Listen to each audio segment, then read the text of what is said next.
Hey, what's up everybody, this is Osric51 and today I wanted to show you guys a weapon that allows you to glitch it to make it become one of the strongest weapons in the game.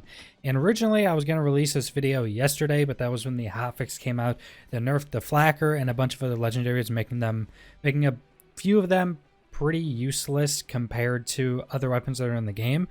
And this weapon is glitched by playing offline, so a lot more people are going to be playing offline, so it'll be much easier for people to use this weapon a lot more because they'll just normally be playing offline. But anyways, this weapon has actually been known about since pretty much the launch of the game, because the first patch that ever, or hotfix I guess, that came out for Borderlands 3 actually fixed this. So it was first or second, and that is the protumbrance, I'm pretty sure it's pronounced. And it actually took me like half a week, I would say, to farm all of these I have, because I wanted to get a bunch of them to show you guys.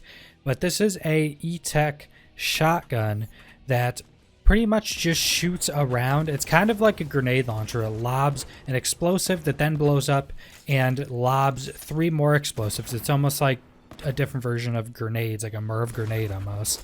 And it shoots these 3 explosives, and they're always elemental, and they do a pretty good amount of damage. This is online, so this isn't the glitch version of the weapon, and this actually does pretty good damage.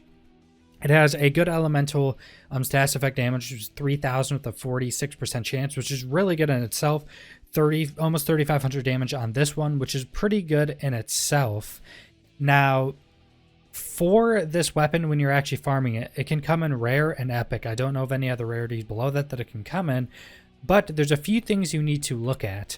So you will see that there's this one of these weapons that I have, this one right here. This is the same weapon. The epic and the blue and the purple, or epic and rare, pretty much roll the exact same. There really isn't a difference between those two rarities for this weapon, but the real difference is the attachments or different weapon parts they come with.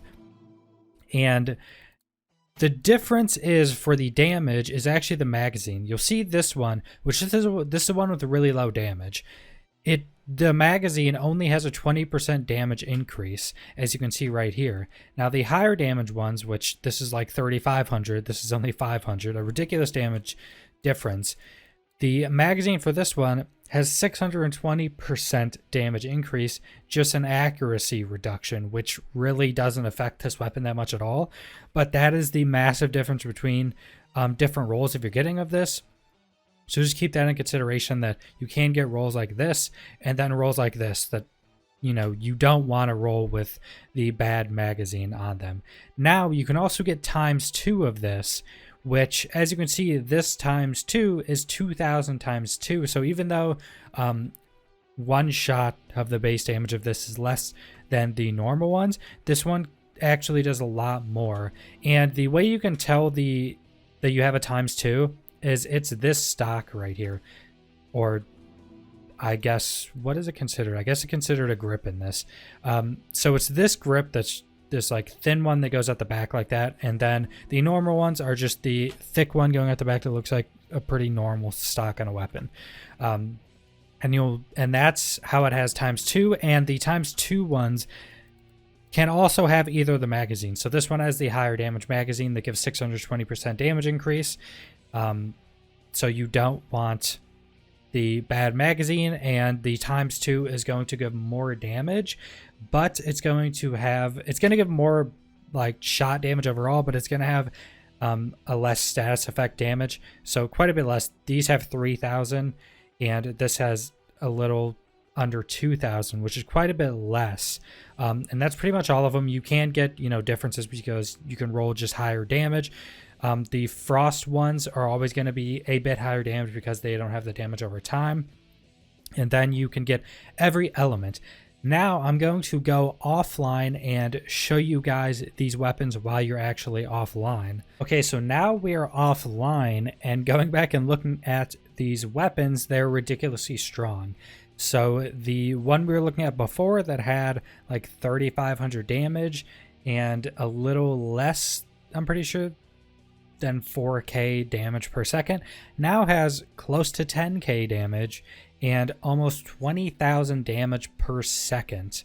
And it's the same exact weapon. It's just there was pretty much a bug, probably like some value in the weapon coding that they probably had one value off or put in some wrong value. So they're ridiculously strong. All the parts will show as the same exact thing. The magazine, which is the important damage one we talked about, so it's the same thing. It's just all these weapons are ridiculously strong now. And if you go to the different ones, the one that was really bad that had 500 damage still has triple damage and is almost doing as much damage per second as the good ones were doing online. All these are, 9,700 damage, almost 20k damage per second over time. And then the ×2 ones, which were doing like 2k ×2, are now 5,700 ×2.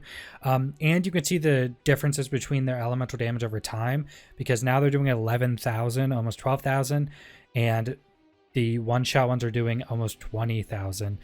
So these ones overall are probably going to be better pure damage-wise, just because you're doing so much damage. Unless you're doing a boss, then these ones will probably be better because of the damage over time. But these ones just killing random enemies are going to be much better, because you're going to be one-shotting everything majority of the time anyway. So putting more damage into doing that is going to be better. And then if you look at this, the frost ones are absolutely ridiculous damage. This is actually a badly rolled frost one. But this one is 6,500 ×2, because frost, or cryo, I just call it frost, same difference, I guess. But 6,500 ×2, because there's no elemental damage over time for those. Just ridiculous, just straight up damage on that. There's another ×1 2 here, which is 60/100, but you can also see that even with the ×2 ones, you can roll higher damage on them. And this one has almost 13,000 over time and 6,100 as corrosive, which is pretty crazy. So these weapons are just overall ridiculously strong offline.